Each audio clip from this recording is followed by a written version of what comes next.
I want to talk today about the speed of the markets, how fast we're punished or rewarded for our investment decisions, and how it messes with our heads.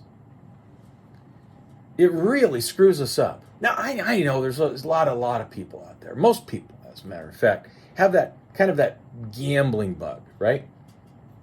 Oh, I don't have that. I don't go to the casino, blah, blah, blah, whatever. Okay, good for you. Most human beings want to get rich quick. How about we rephrase it? We want to hurry up and get that money. We are susceptible to it. We are also equally, maybe more so, susceptible to the fact of fear. Yo, I don't want any of that. I can't handle the volatility of filling your life. How about this? Your life is the most volatile thing in the world. The fact that you get out of bed, you may die. The fact that you will die is frightening. We all will. We like literally have to, and as we get older, have to learn to deal with the fact that we are going to die. And the people we love are dying. We don't have an option. We just learn to deal with it. I kind of find it interesting. As I, too, am aging, and although my health is good, there are things that you feel that you didn't feel before.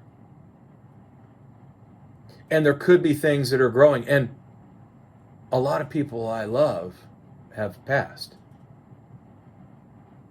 And so you think more and more about it.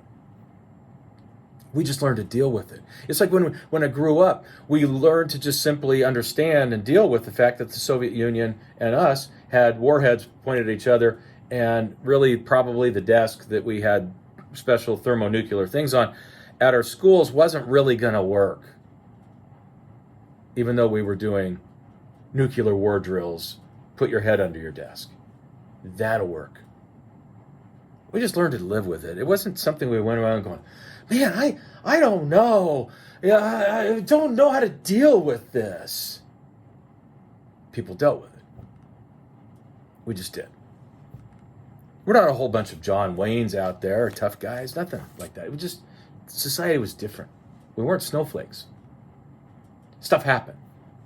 It changed. And I think now, with the speed of the markets and the over-promising, under-delivering of everyone from politicians to Hollywood to everything else, and the whole idea you can just get rich quick, or you should be scared and hide in your basement, it really sells. I mean, it really, really, really sells. Why do you think they have equity indexed annuity radio shows? Because it sells. People are easily sold on being afraid. Why do they have dinner seminars? Because for a steak, people are willing to listen to a pitch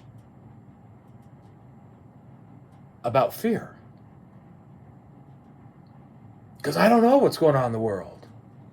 So the speed of the markets is what I think is what terrorizes us. It's not, the market could go down 10% over the next year. It most certainly could. It has done it multiple times, and worse. What in the world does that have to do with cost of living adjusted income all the days of your life, no matter how long you live?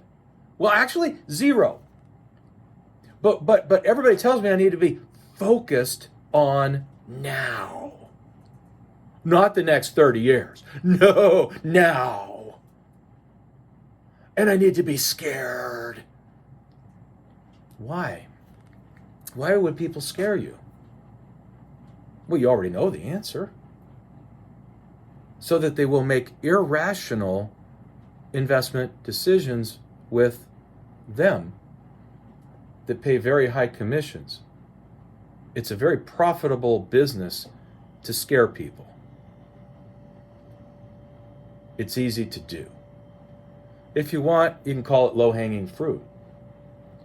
But the speed of the markets and how quickly we digest news, it throws everybody off. So I want to kind of go back to some of the basics that if you will, if you look at things, if you kind of pretend like you came to Earth as an alien and you looked down at this beautiful, amazing planet. And it is. It's absolutely gorgeous. Stunning, isn't it? The pictures of Earth from space are just they're breathtaking. Absolutely breathtaking. And you look at this and you see this world that basically is at peace. What are you talking about? We're the Ukraine. We got bad guys here and bad guys there. In all of human history, we're the most at peace that we've ever been. I know, it doesn't feel like it. Why? Because human beings, as you're looking at it from an alien's perspective, spend an awful lot of time thinking about what's wrong. They spend an awful lot of time watching the same stuff over and over and over and over and over again.